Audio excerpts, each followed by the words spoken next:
Programang ito ay rated SPG, striktong patnubay at gabay ng magulang ang kailangan. Tatawagan nga ni Lucio si Roberto para ibalita na hawak na nila si Ramon.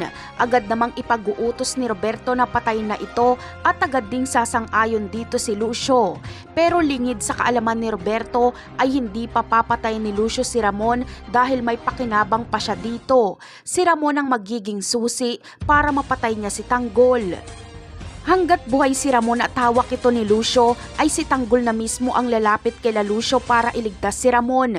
Kaya ang gagawin nila Lucio ay maglatag ng patibong para masiguradong masusukol niya na si Tanggol. Pero iba ang mangyayari. Sa muling pagliligtas ni Tanggol kay Ramon ay si Lucio ang madadali ni Tanggol. Gaganti si Tanggol sa pagpatay ni Lucio kay Oweng.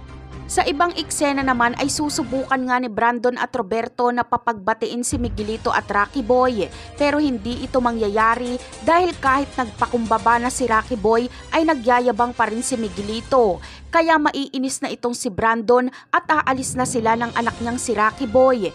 Pero bago umalis ay magbabanta muna ito na ayusin umano ni Roberto ang ugali ng kanyang mayor dahil kung hindi ay mamamatay ito ng maaga.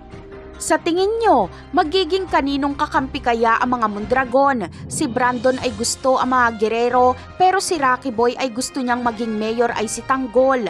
Ayaw niya kasi sa mayabang na si Miguelito.